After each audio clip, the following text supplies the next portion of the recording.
자, 어른 설교 시간입니다. 하나님 아버지와 우리 주 예수 그리스도로부터 오는 은혜와 평강이 오늘 모이신 여러분과 함께 하기를 바랍니다. 주님께서 부활하셨습니다. 아멘. 죽음의 권세를 깨고 주님이 부활하셨어요. 이 부활의 기쁨이 예수님을 따르는 우리들에게 가득하기를 바랍니다. 죽음을 이기신 예수께서 우리 역시도 죽음에서 이기게 할 것입니다. 부활의 문제는 지금도 그리고 과거에서도 항상 화제거리였습니다.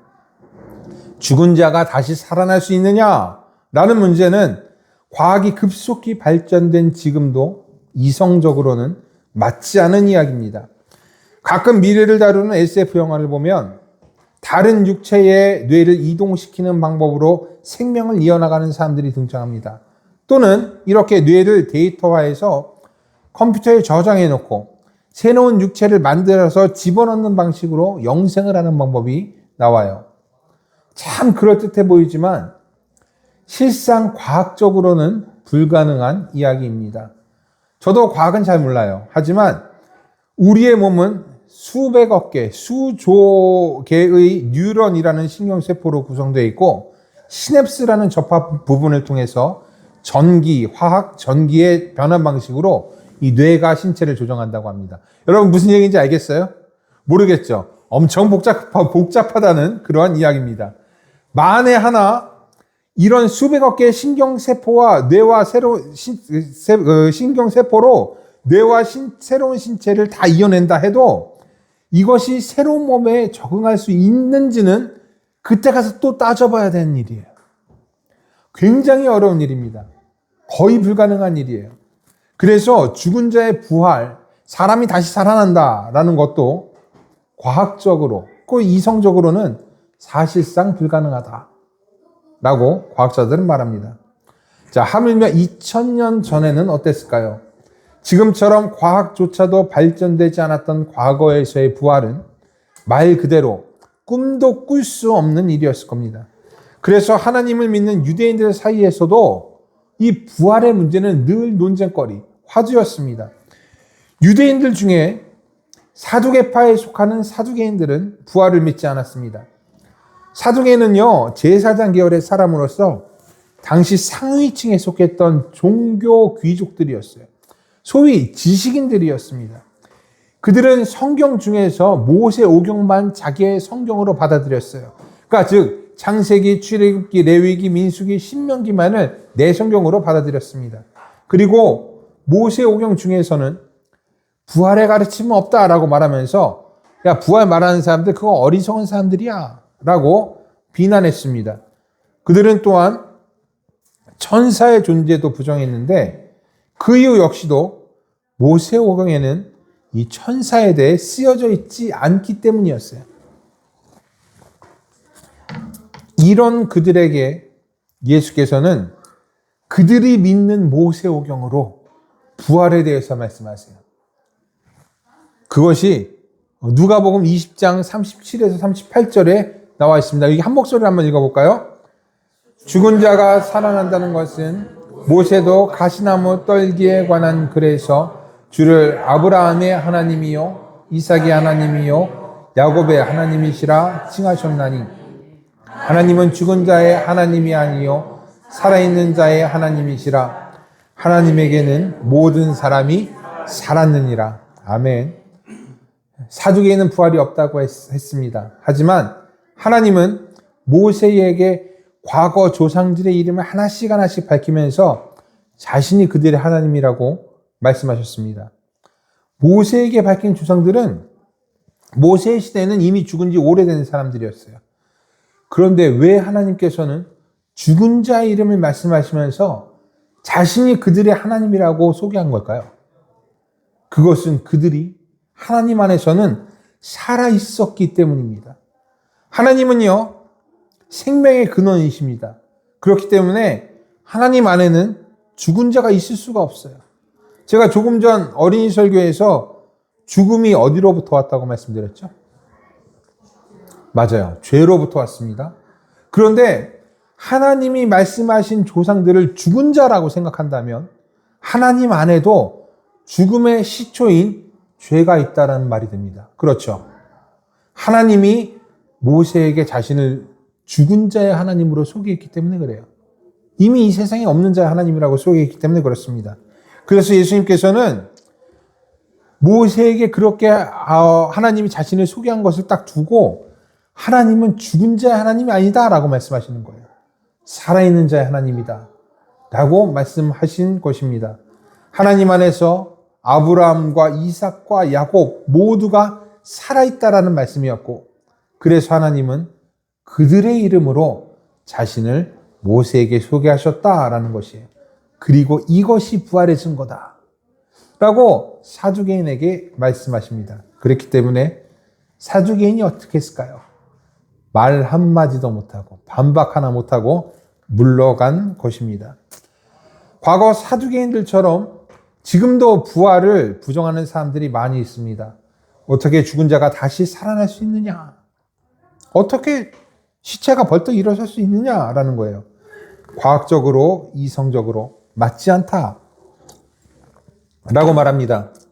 그래서 일부 사람들은 예수님의 부활을 제자들이 꾸며낸 일이야 라고 말하기도 해요. 심지어 예수님이 그때 안 죽었고 잠깐 기절한 거야 라고 말하거나, 예수님의 부활은 제자들 마음속에서 일어난 일이야 라고 말하기도 합니다. 하지만 성경은 어떻게 이야기해요? 예수님이 전혀 다른 부활의 몸을 가지고 부활하셨음을 말합니다. 그리고 그 몸으로 어떻게 하세요? 식사도 하시고 수많은 제자들에게 동시에 나타나기도 하시고 유대인들이 예수님의 부활을 감추려고 했다라는 것도 이 성경은 말하고 있습니다. 그리고 결정적인 것은 예수님의 부활을 본 제자들이 어떻게 했어요? 다시 뭉쳤다라는 것이에요. 예수님의 죽음 이후에 제자들은요, 뿔뿔이 흩어졌습니다. 자신의 생업으로 돌아간 사람도 있었고 낙심과 낭만 가운데 아무것도 하지 못했던 그런 제자들도 있었습니다. 하지만 부활하신 예수께서 그들 앞에 나타나시자 그들은 다시 뭉쳤습니다. 그리고 예수님의 승천 후 그들은 목숨을 걸고 복음을 전하기 시작했어요. 박해가 가면 강할수록 더욱 힘을 냈고 순교하는 거 겁내지 않았습니다. 죽음이 끝이었다라고 하면 과연 제자들이 이렇게까지 할 수 있었을까요? 반대로 죽음이 끝이 아니었기에 제자들이 이렇게까지 할 수 있었는 것은 아닐까라고 저는 생각합니다. 여기에 대한 이야기는 다음 주도 다다음 주도 계속돼서 이야기될 겁니다. 죽음의 두려움을 이긴 제자들에 대한 이야기. 이것은 계속돼서 우리에게 들려질 것이에요. 그렇게 예수님께서는 부활하셨습니다. 사두개인들은, 그리고 이 세상의 지식인들은 부활을 전혀 믿지 않았지만 예수님은 부활하셨어요. 그리고 오늘의 복음서에 따르면 이 부활 소식은 천사를 통해서 알려집니다. 이거 굉장히 이것도 재미있는 표현이에요. 사두개인들이 모두 안 믿었다 그랬어요. 천사도 믿지 않았다 라고 제가 말씀드렸잖아요. 천사의 존재도 사두개인들, 지식인들은 믿지 않았기 때문입니다. 부활도 믿지 않고 천사의 존재도 믿지 않은 사람들, 그 사람들에게 예수님은 부활하셨고 그 부활을 천사가 전했다라고 말합니다. 그리고 성경은 여기서 멈추지 않아요. 한술 더 뜹니다. 이 천사가 전한 부활의 소식을 여자들이 맨 처음 접했다라고 말하고 있는 거예요. 당시 여자들은요, 어떤 사건의 증인으로서 채택이 되지 못했습니다. 채택이 되었어도 크게 그 증언을 신뢰하지 않았어요. 과거에 우리나라에서도 어떤 사상이 있었어요? 남존여비 사상이 있었죠. 이와 마찬가지로 과거 유대에서도 이런 사상이 있었습니다. 그리고 이런 생각들 때문에 여성들은 가사 노동이나 자녀들 키우는 것을 담당했고, 당시 남자들이 했던 율법 공부나 공식적인 기도나 법적인 의무들을 하지 못했습니다. 그러면서 뭐라고 얘기해요? 야, 여자들은 배움이 부족해. 난다는 그런 이유로 여성들이 공식적인 일에 참여해 본 적이 없다. 그런 이유로 여자들의 증언을 채택하지 않았어요. 지금 시대에는 말도 안 되는 얘기입니다. 우리 집만 해도 아내가 저보다 똑똑하고 공부도 잘해요. 일 처리도 저보다 낫습니다.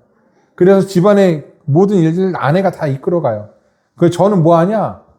저 성경책 보고 설교 준비하고 그게 다예요. 다른 거는 그 아내가 시키는 대로 합니다. 그러니까 교회 일을 제외하고는 아는 것도 별로 없고 다른 것도 잘 못한다는 거예요. 즉, 이 말은 여성이 남성보다 부족한 것이 있다라는 그 말이 아니라는 겁니다. 단지 시대가 그랬던 거예요.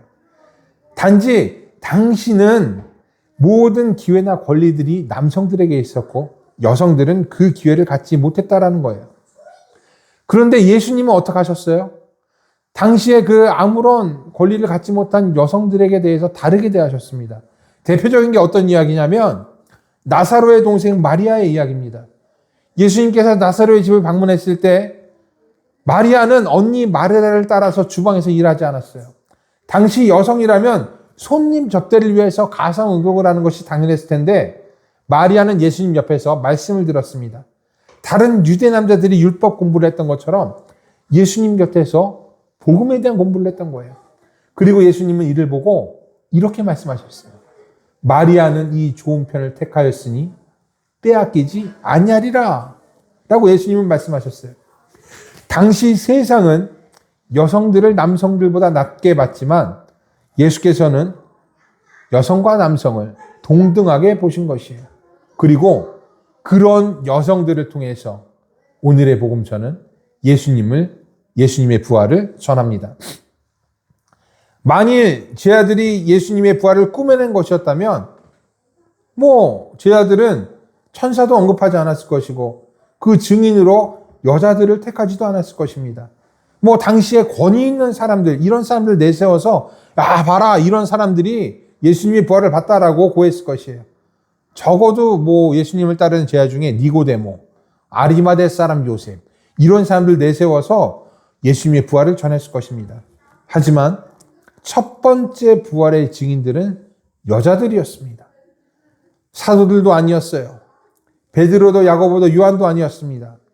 여성들이 부활을 처음으로 목격하게 된 것이에요.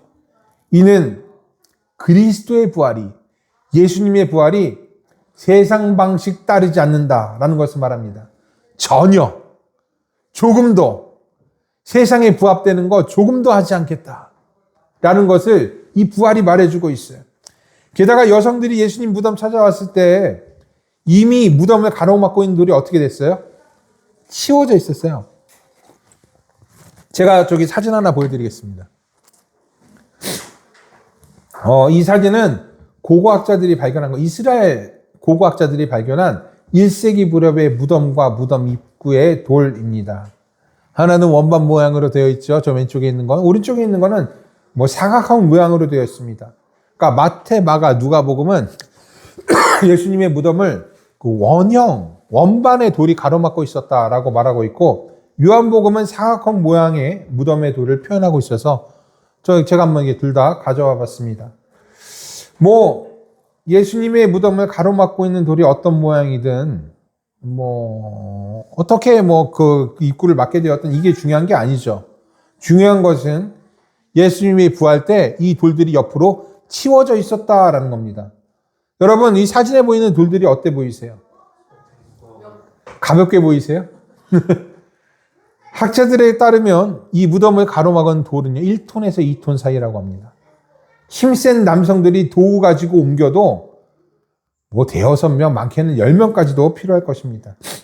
그런데 복음서에서 예수님의 부활을 처음 목격한 사람들은 2-3명의 여성들이라고 말해요.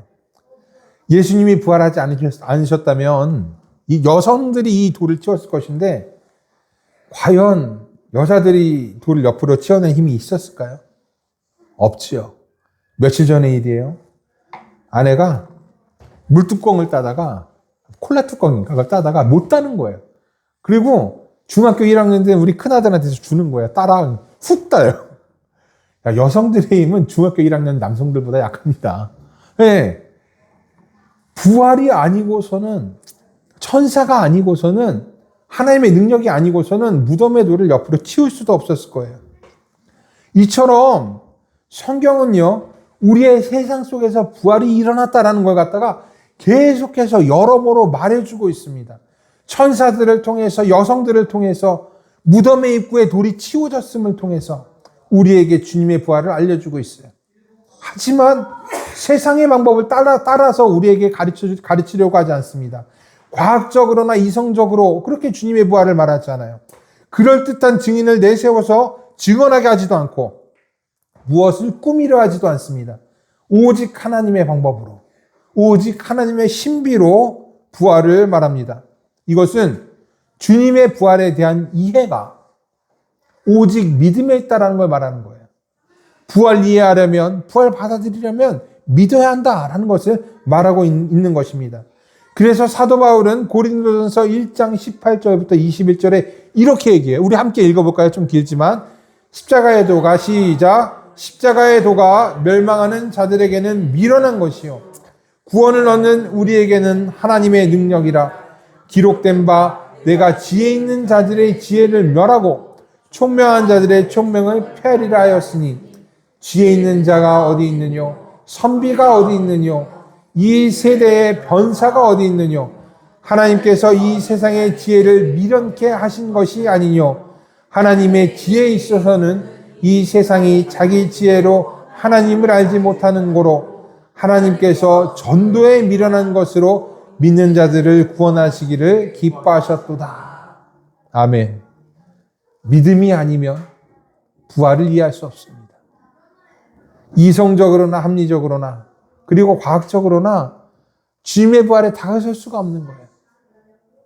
수백억 개의 뉴런을 새로운 몸에 이식하고 이어 붙인다 한들, 그래서 생명을 유지할 수 있게 된다 한들, 어떻게 그것이 부활에 비할 수가 있겠습니까? 여러분, 복음서에 보면 나사로도 회당장 야이로의 딸도 다시 생명을 얻었습니다. 그러나 그들 역시도 다시 흙으로 돌아갔다라는 것을 우리는 잊어서는 안 되겠습니다. 하지만 예수님의 부활은 다릅니다. 우리들의 부활도 다릅니다. 주님께서 부활하신 것처럼 우리도 다시는 썩지 않은 것으로 살아나는 것이고 변화된 몸 안에서 영생을 누릴 수 있게 되는 것이에요. 그래서 오늘의 부활절이 믿는 자에게 있어서는 뜻깊은 날인 것이에요. 주님의 부활이 나의 부활, 우리의 부활이 될 것이기 때문입니다. 부활하신 예수님께서는 무덤가를 찾은 여인들에게 나타나십니다. 그리고 말씀하십니다.